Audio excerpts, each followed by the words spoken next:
This is the new Weight Watchers, built for real life and real results, no matter what mode you're in.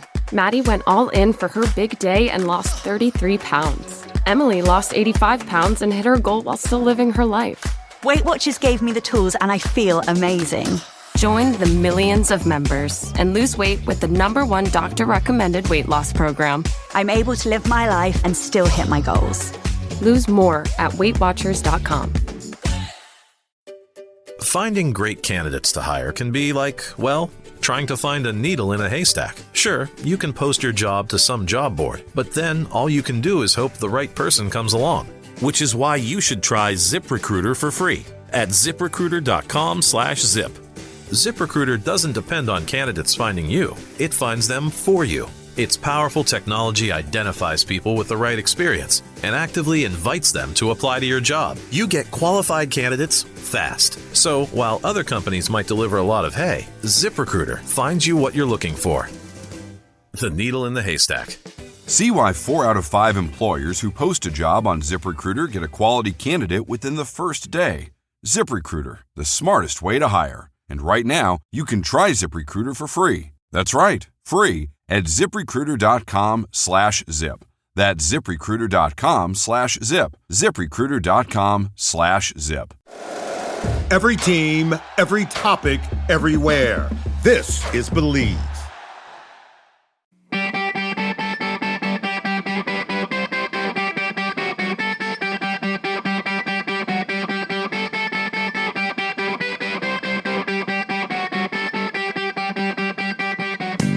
Welcome to another Short Shifts episode on this beautiful Wednesday, sponsored by your mom. Just kidding. Sponsored by Skate Tech. Skate Sharpening Equipment Repair brings you an HO quality service at an affordable retail price with over 23 years of sharpening and equipment customizing experience. Skate Tech serves as your personal equipment manager, providing the highest quality skate sharpening, blade profiling, team uniforms, and equipment alterations available on the market today. Let Skate Tech help you take your on-ice performance to the next level with the pros trust. Check our buddy out at skatetechsharpening.com. There we go, baby. Here we go. Short Shifts. Pumped for this episode here today. This is one that I think all kids playing. I think all kids playing should certainly listen to. And Vex, I know that you're going to absolutely love this one because this is you to a T as a player when you were growing up and in pro hockey. Because you played pro hockey. Male model. People paid to watch you play. Inside joke. Thank you. But anyway, great topic here today. And what I want to talk about, dude, is I want to talk about intangible things that scouts look for in players. So things that like don't show up on the score sheet, but really excite scouts. And so I want to talk about this because with some of the talks that I've been doing, I've been traveling a lot. I've been fortunate to, do a lot of different talks with coaches and also with players. And I put together this presentation basically on things that don't show up on the score sheet, but like great players do and great teams do at the end of the day. And I was in Calgary this past week, and they got a team. They got like 3 first-round draft picks to the WHL, just a lot of talent on their team. And so like a lot of the video presentation is like guys like Crosby and McKinnon and Kucherov and Stamkos, like doing little things that don't show up on the score sheet. And so I want to ask you, dude, like when you think about and you're talking to like different people and scouts, because I know a lot of scouts call you about the kids from St. Louis because you basically work out all of them. What do you feel like are some things that are intangible stuff, things that don't show up on the score sheet, but really excite scouts at the end of the day? Oh man, absolutely love that question. I mean, number one, are you a good teammate? And let me start by this. You shouldn't want to do these things to impress scouts, because sometimes kids ask me, what are scouts looking for? And they're asking because they're like asking for the answer to the test. And I'm like, well, you should want to do these things because you're a better teammate, you're a better hockey player. And then scouts are attracted to that higher level of thinking and playing and executing and things like that. So like, these aren't answers to the test to just like cheat and do them. Like you do them and you're a better hockey player than the scouts like you. So being a good teammate and like when they're watching, I remember, dude, when did we have Gwozdecki on. Was he like our first ever? He was, I think, episode number 4. Yeah. Okay. But he was one of our first ever interviews. I think we put it out maybe a little bit later, but I remember him saying that he would go and watch practice and watch what the guys are doing in line. Are they talking to their teammates in line at practice? And if you're on the bench, like, are you talking to your teammates when the coach talks to you? Are you looking at him in the eye, or are you like looking like you're disinterested? Like things like, they're so little, but they're like really not little. Like you watch all the best players in the world, when they come back to the bench, they're talking to their line mates, they're talking to their teammates. What are you seeing? What happened here? Did you see this? Did you see that? They're doing this. Let's try this. Like you're trying to solve the puzzle relentlessly. That means you're a competitor. Right? It means you're a leader. It means you're a good follower. It means you're a good teammate. You're trying to do everything you can to win. Like that little type of detail right there is really important. And then I think like little non-sexy things that don't show up on the score sheet that I always look for to see if guys like really care and if they really want to win and they're like team guys. Like, do you stop and not swing? When you go to the net, do you stop and stay there? You know, even when the goalie like catches it, like, do you stop and stay there so you're getting in his kitchen and like you're hard to play against, or do you do a flyby so that the D-men on the other team don't have to do anything? The goalie never has to worry. Is there anybody around here, which makes him play like just a little bit differently? Do you back check? Do you change hard? Because it's unselfish to sprint back to the bench. That's an unselfish play to put your teammate in a better position. You really don't get, you personally get no value add to a stat ever. Unless you're like getting off and they're on a breakaway, which Staz seemed to do that a few times, bro. No, Staz was the king of the opposite. Staz was the king of if he made a sick play and it like looked like he put somebody on a breakaway and he was going to change, and then he'd be like, I'll see if they score. And then he'd stay out on the ice and get the plus, but he deserved it. He made the sick pass. But anyways, changing hard. Are you changing hard? Face-offs. If you're a winger, are you battling to help your center win that draw? Like, you know, you're not getting like, there's no stat for wingers coming in and winning the draw. The center gets the win or the loss, but a good teammate gets in there and helps them. And also like somebody who's a competitor and wants to win. So those are some of the things that like off the top of my head, pretty quickly, I throw out there. A lot of things off the top of your head, which is why I knew you were going to love this prompt here. You got to do those things when you don't have skill. So it's funny what you took out of the Gwaz. So for everybody that's listening, George Gwozdecki, if you don't know, he was head coach at the University of Denver for a long time. Won a couple national championships there. Staz played for him when he was at Denver and coached in the NHL as well. And he was one of our first episodes. And it's funny because one of the stories that I remember him saying was a different one, actually, where he talked about Rod Brindamore. And Rod Brindamore, Hall of Fame player, you know, coach of the Carolina Hurricanes now. And he was recruiting and watching him play when he was an assistant coach at Michigan State up in Wilcox, Saskatchewan at Notre Dame. It's a prep school out there. And the story that he told us on the podcast was in the first period, Brindamore scored a goal and kind of was like, okay, whatever. And then a little bit later in the game, one of his teammates scored a goal and he was on the ice and he acted like he won the Stanley Cup. And the way that Gwaz tells the story, it was like, I knew he was a good player. And after he scored, I was like, I really liked him.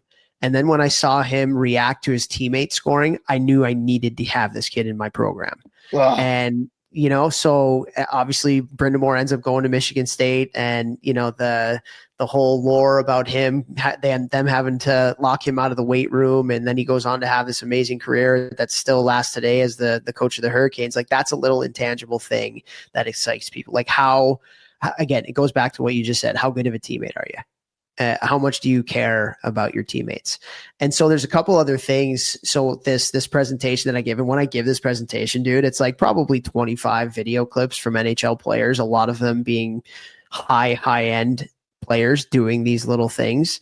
And so I think about the one that I love is Alexander Barkov. And Barkov is playing 3-on-3 overtime in the offensive zone.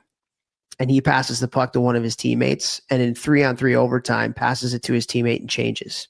So he gets off. Sam Bennett comes out, comes into the slot, gets fed by the guy that Barkov gave the puck to, and ends up scoring.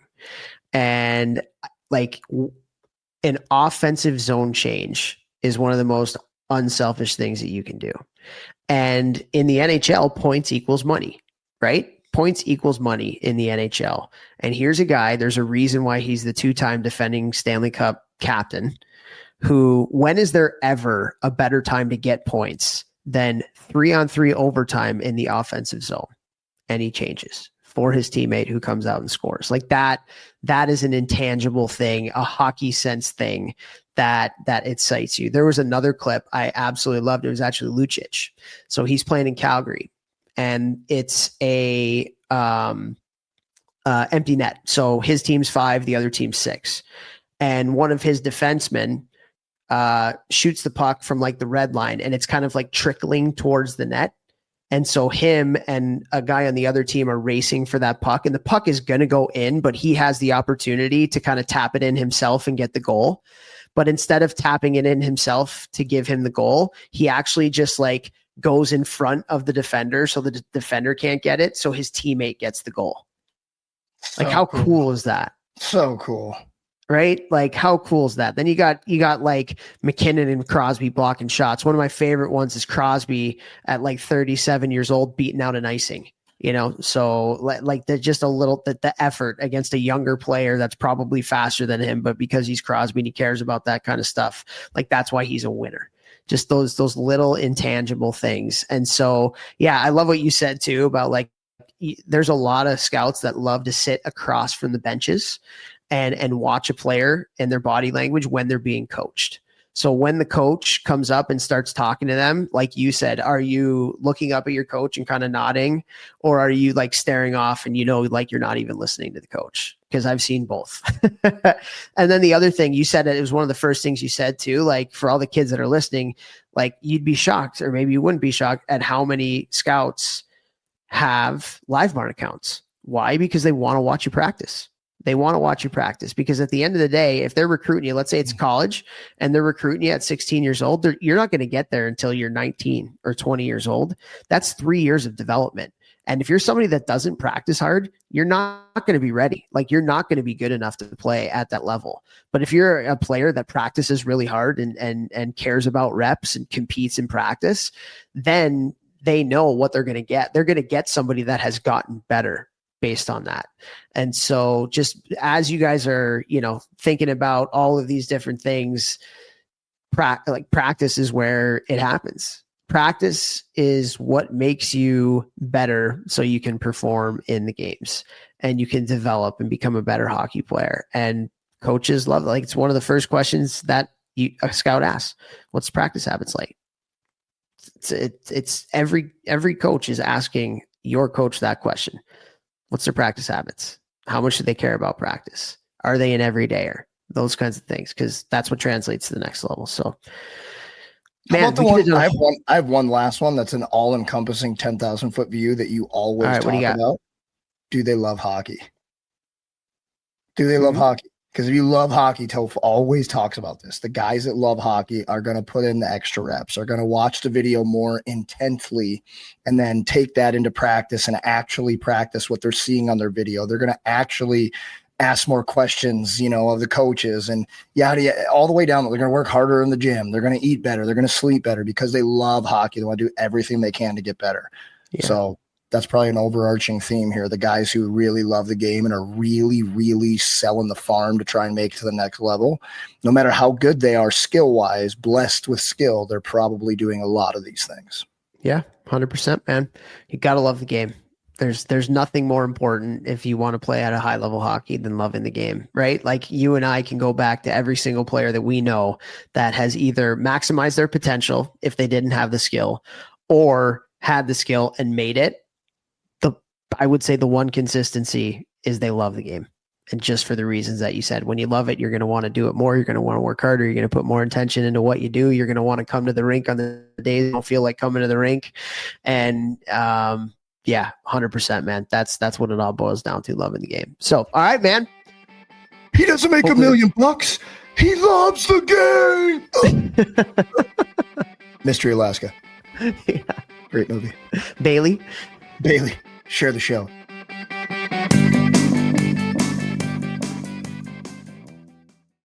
This is the new Weight Watchers, built for real life and real results, no matter what mode you're in.